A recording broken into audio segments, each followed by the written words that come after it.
नमस्कार, स्वागत है आप सभी का। आप देख रहे हैं एबीपी गंगा। आपके साथ मैं हूं राजीव ढोंडियाल और अब शुरुआत करते हैं इस बुलेटिन की। सबसे पहले बड़ी खबर आपको देंगे और बड़ी खबर है तो दिल्ली से, लेकिन मसला उत्तराखंड का है। जी हां, उत्तराखंड में मचा सियासी उठापटक और इस बीच में जो बड़ा अपडेट इससे जुड़ा हुआ आ रहा है वो आपको दे दें कि दिल्ली में अपने आवास पर सीएम त्रिवेंद्र सिंह रावत पहुंच गए। वो अपने आवास पर पहुंच गए और अब शाम को 5 बजे सीएम त्रिवेंद्र सिंह रावत बीजेपी के राष्ट्रीय अध्यक्ष जेपी नड्डा से मुलाकात करने वाले। राजनीतिक हलचल को लेकर ये बैठक बहुत अहम मानी जा रही है। शाम को 5 बजे ये मुलाकात होने वाली है। शुरुआत में ये सूचनाएं जरूर मिल रही थी कि मुख्यमंत्री त्रिवेंद्र सिंह रावत एयरपोर्ट से सीधा अनिल बलूनी के आवास पर जाएंगे, लेकिन मुख्यमंत्री अपने आवास पर गए। दिल्ली में जो उनका आवास है, मुख्यमंत्री अपने आवास पर गए हैं और अब से करीब 3 घंटे के बाद एक मुलाकात होने वाली है, बहुत महत्वपूर्ण मुलाकात बीजेपी के राष्ट्रीय अध्यक्ष जेपी नड्डा से। इस बीच में कुमाऊं गढ़वाल कैबिनेट विस्तार को लेकर जो चर्चाएं हैं, जो चेहरे हैं वो भी देखिए। पुष्कर सिंह धामी, इसके साथ साथ दूसरे जो मुन्ना सिंह चौहान, बलवंत सिंह भौर्याल, ये वो नाम हैं जिनको कैबिनेट में जगह मिल सकती है। स्वामी यतीश्वरानंद भी है, राजेश शुक्ला भी इसमें है। कुमाऊं और गढ़वाल क्षेत्र के जो नाम है, चंद्रा पंत कुमाऊं क्षेत्र से आते हैं, गणेश जोशी ये गढ़वाल क्षेत्र से आते हैं। ये दावेदार कैबिनेट विस्तार को लेकर बिशन सिंह चुफाल भी है, हरबंश कपूर है, तो नाम बहुत सारे हैं। कैबिनेट विस्तार में किसी को जगह मिल सकती है और आगे जो चल रहे हैं वो हम आपको बता रहे हैं। इसमें मुन्ना सिंह चौहान जो कि मुख्यमंत्री के साथ ही दिखे थे। एयरपोर्ट पर जब मुख्यमंत्री पहुंचे तो मुन्ना सिंह चौहान उनके साथ दिखाई दिए थे। उन्होंने मीडिया से अपनी बातें रखी और उनसे सवाल पूछा गया राजनीतिक घटनाक्रम को लेकर, तो मुख्यमंत्री त्रिवेंद्र सिंह रावत ने कहा कि मैं तो मिलने के लिए पहुंचा हूं। इस बीच में जो नेतृत्व परिवर्तन की बात हो रही है, चेहरे बदलने की बात हो रही है, तो कौन सबसे आगे चल रहा है वो आप देख सकते हैं। अनिल बलूनी इस वक्त बीजेपी के राष्ट्रीय प्रभारी हैं, मीडिया प्रभारी हैं, राज्यसभा सांसद हैं, बीजेपी के महासचिव भी हैं, तो एक बड़ी जिम्मेदारी उनके पास है और बेहद करीबी बताए जाते हैं कि गृहमंत्री अमित शाह के, प्रधानमंत्री नरेंद्र मोदी के साफ सुथरी छवि है। राज्यसभा का सांसद रहते हुए उत्तराखंड के लिए कार्य उन्होंने किया है, इसकी वजह से भी बड़ी अच्छी छवि है। और ये भी कहा जाता है कि जो सर्वे बीजेपी ने इंटरनल करवाया उसमें सबसे आगे अनिल बलूनी, फिर सांसद अजय भट्ट जो कि प्रदेशाध्यक्ष की जिम्मेदारी भी संभाल रहे थे इससे पहले, और अभी वो नैनीताल से सांसद हैं। इसमें सतपाल महाराज का नाम भी शामिल है जो केंद्र से लेकर राज्य तक अच्छी पकड़ रखते हैं संगठन में, और पौड़ी से सांसद भी रह चुके हैं और मूलतः बीजेपी से नहीं आते हैं, क्योंकि जब एक सिलसिला दल बदल का चला था तो उसका हिस्सा थे। धन सिंह रावत राज्य मंत्री हैं और ये श्रीनगर विधानसभा से विधायक हैं, उच्च शिक्षा राज्य मंत्री हैं और इनकी पकड़ अच्छी बताई जाती है आरएसएस पर। वैसे में ये वो नाम है जो नेतृत्व परिवर्तन को लेकर आगे चल रहा है। देखिए, अब आप क्या चला रहे हैं तो मुझे मालूम नहीं है, लेकिन हाँ, मैं अपने नेतृत्व से मिलने आया हूँ। मैंने उनसे समय लिया है और मुझे अभी समय देंगे, मैं उनसे मिलूंगा। नहीं, देखिए, अब आप क्या चला रहे हैं तो मुझे मालूम नहीं है, लेकिन हाँ, मैं अपने नेतृत्व से मिलने आया हूँ। मैंने उनसे समय लिया है और मुझे अभी समय देंगे, मैं उनसे मिलूंगा। नहीं, देखिए, अब आप क्या चला रहे हैं तो मुझे मालूम नहीं है, लेकिन हाँ, मैं अपने नेतृत्व से मिलने आया हूँ। मैंने उनसे समय लिया है और मुझे अभी समय देंगे, मैं उनसे मिलूंगा। तो सब पार्टी के भीतर चल रहा है, लेकिन दोष मीडिया पर कि मीडिया अपने हिसाब से चला रहा है। हालांकि जो कुछ चल रहा है वो सब हम दिखा रहे हैं। सीधा रुख करते हैं दिल्ली का हमारे संवाददाता अविनाश तिवारी हमारे साथ जुड़ गया। अविनाश, शुरुआत में ये जरूर कहा जा रहा था कि अनिल बलूनी के आवास पर डायरेक्ट जाएंगे, लेकिन अपने घर पर गए। कहां पर उनका आवास है, कौन कौन वहां पर हैं, क्या अकेले हैं, कोई साथ में है, वहां पर ही रहेंगे या किसी से मिल सकते हैं कुछ देर में जेपी नड्डा से मुलाकात से पहले, बताइए।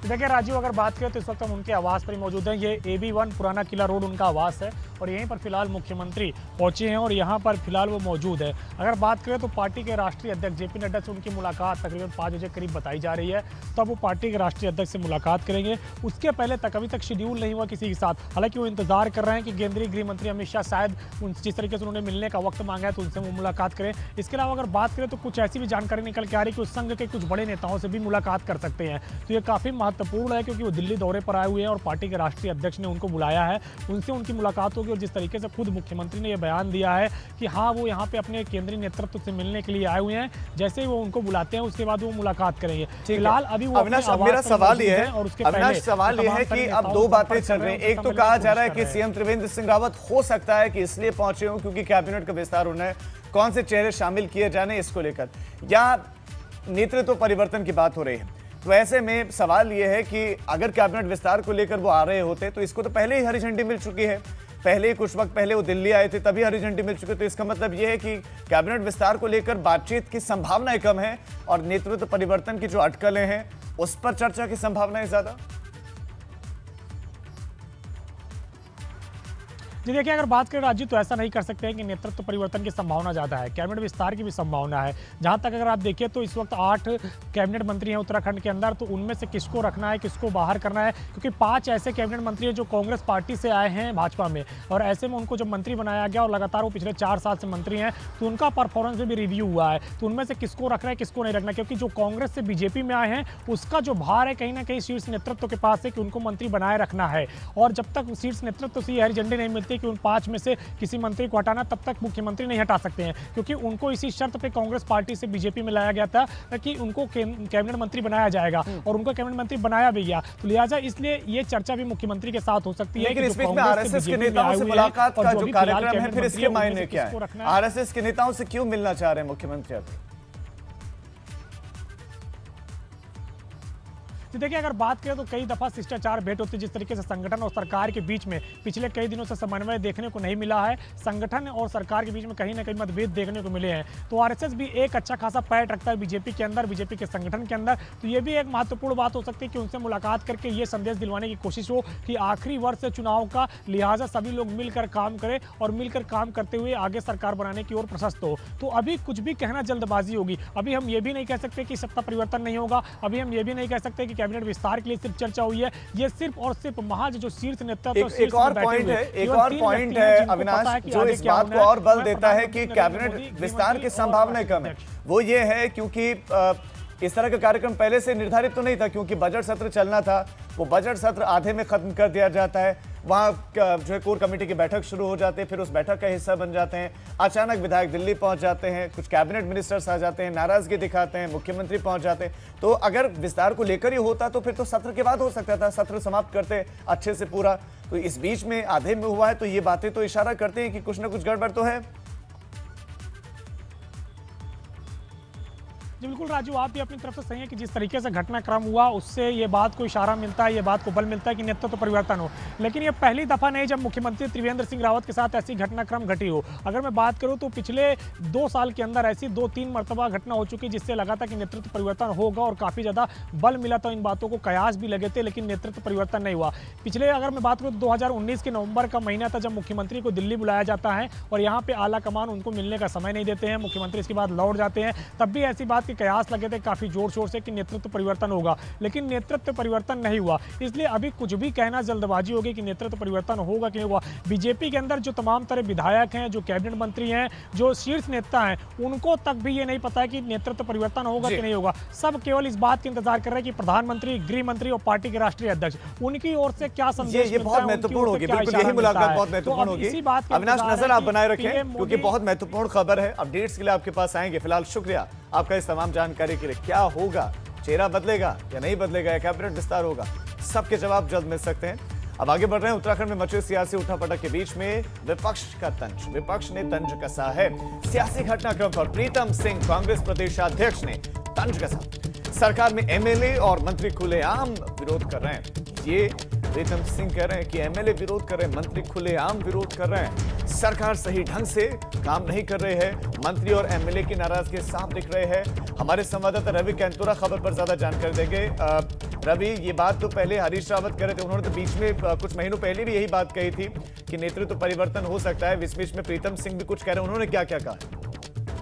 जी देखिए राजीव, क्योंकि कांग्रेस को ये एक बड़ा मुद्दा भी मिला है और जिस तरीके से देखें, उन्होंने साफ तौर पर ये कहा है कि 1 मार्च से 10 मार्च तक सत्र की तारीख जो है आवत की गई थी और उसको सीधे ही 3 दिन पहले स्थगित किया जाता है और सत्र से महत्वपूर्ण कोर कमेटी की बैठक होती है, तमाम विधायकों को चॉपर के माध्यम से यहाँ पहुंचाया जाता है। तो साफ तौर पर कांग्रेस का ये कहना है कि पहले जिस तरीके से विधायकों की और मंत्रियों की नाराजगी है अपनी ही सरकार से, वो साफ तौर पर देखने को मिल रही है और अब खुलकर जो है ये नाराजगी सामने आ गई है। तो सीधे तौर पर जो भाजपा है उसके बीच कुछ न कुछ पक रहा है, ये बहुत जल्द जो है जो सामने देखने को मिलेगा।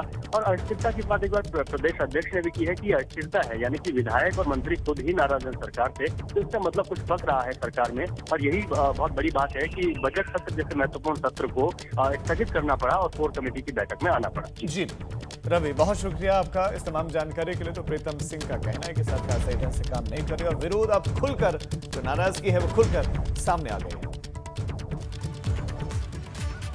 इस बीच खबर हाथरस से, जहां पर पुराने टायर के करीब आधा दर्जन से ज्यादा दुकानों में अचानक आग लग गई। आग लगने से अफरा तफरी का माहौल पैदा हो गया।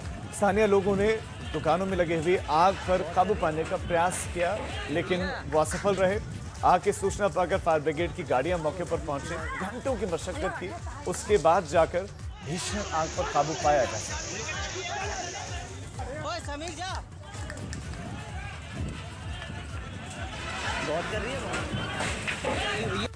वृंदावन में चल रहे कुंभ में कल शाही स्नान का कार्यक्रम है। शाही स्नान से पहले कुंभ मेला स्थल पर राजशाही अंदाज में पेशवाई निकाली जाएगी। कल होने वाले शाही स्नान को लेकर डीएम एसएसपी ने साधु संतों से मुलाकात की। कल निकलने वाली शाही सवारी को लेकर पूरा ट्रैफिक प्लान तैयार किया गया है। शहर में वाहनों के आने पर बैन रहेगा। साधु संतों को दिक्कत ना हो, इसके लिए वाहनों में लगे हुए पास पर भी कल बैन रहेगा। 3 अणी और 18 अखाड़ों के श्रीमहंत शाही स्नान और पेशवाई की अगुवाई करेंगे। शाही पेशवाई में 250 से ज्यादा मंडलेश्वर शामिल होंगे और कल सुबह से पेशवाई निकाली जाएगी। सुबह 11 बजे से पेशवाई कुंभ क्षेत्र पहुंचेगी, जहां पहुंचकर सभी महंत, मंडलेश्वर और संत शाही स्नान करेंगे।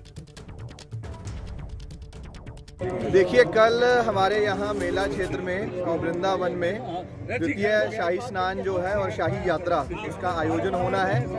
उसके लिए पूज्य संत गणों के आशीर्वाद से जो भी सुझाव उनके द्वारा दिए गए हैं, उस सुझावों को हम लोग को संज्ञानित लिया गया है। साथ ही साथ जो पुलिस और प्रशासन की व्यवस्थाएं हैं, उसको भी लगातार मीटिंग्स करके दुरुस्त किया जा रहा है। पूरा महिला दिवस के मौके पर मुख्यमंत्री योगी आदित्यनाथ ने महिलाओं को सौगात दी। लखनऊ में आयोजित एक कार्यक्रम में मुख्यमंत्री योगी आदित्यनाथ ने 18 जिलों के लिए महिला रिपोर्टिंग थाने का शुभारंभ किया।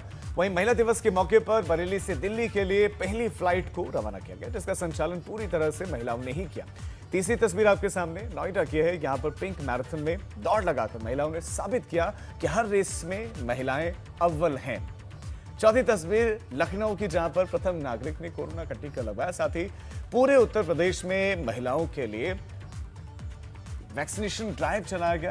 किसान आंदोलन की कमान आज महिलाओं के हाथ में ही है। गाजीपुर टिकरी बॉर्डर पर महिलाओं ने मंच का संचालन किया। तो 8वीं तस्वीर आपके सामने एनडीआरएफ में तैनात महिला कर्मियों की तस्वीर। आपदा के वक्त में पूरी हिम्मत के साथ हमें और आपको ये सुरक्षित रखती हैं।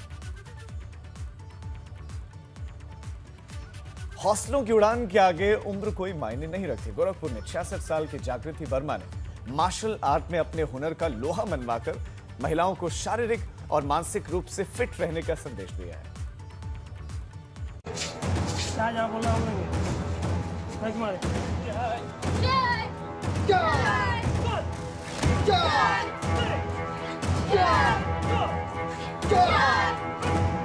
मार्शल आर्ट की ट्रेनिंग जहां अच्छों के पसीने छोड़ देती है, वहां 66 साल की जागृति वर्मा ने इस कला में महारत हासिल करके लोगों को दांतों तले उंगलियां दबाने को मजबूर कर दिया है। गोरखपुर के राजेंद्र नगर की रहने वाली जागृति वर्मा छोटी छोटी बच्चियों के बीच मार्शल आर्ट की प्रैक्टिस करती है। अंतर्राष्ट्रीय महिला दिवस के मौके पर जागृति वर्मा ने संदेश देने की कोशिश की है कि महिलाओं को अपनी सुरक्षा को लेकर आत्मनिर्भर बनना चाहिए, जिससे किसी भी मौके पर वो खतरा महसूस होने पर सही कदम उठा सके। मेरा यही संदेश है कि जो भी कोई काम भी करना है उसे सच्ची निष्ठा से, ईमानदारी से करें और उसके बाद अगर कोई भी उनके साथ दुर्व्यवहार करता है या उनके आत्मसम्मान को चोट देता है तो उसको नहीं सहना है। हम यदि आर्थिक, मानसिक और शारीरिक रूप से मजबूत रहेंगे।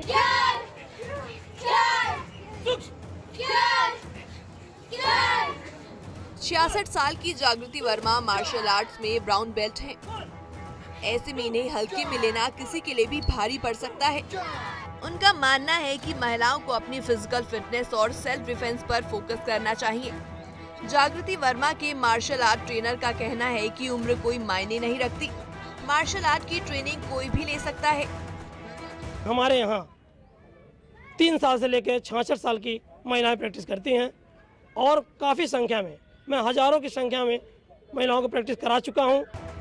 8 मार्च को मनाया जाने वाला अंतर्राष्ट्रीय महिला दिवस एक ऐसा दिन है जब मातृशक्ति को दुनिया सलाम करती है। एक महिला के कई रूप होते हैं। वो माँ भी है, बेटी है, बहन है, दादी नानी है। दादी नानी की बात होती है तो जहन में किस्से कहानी सुनाने वाली तस्वीरें बनती हैं। लेकिन इन बच्चियों के बीच 66 साल की जागृति वर्मा ने मार्शल आर्ट में अपने हुनर का लोहा मनवा कर उसकी तस्वीर को बदल दिया है। गोरखपुर से नीरज श्रीवास्तव के साथ ब्यूरो रिपोर्ट, एबीपी गंगा।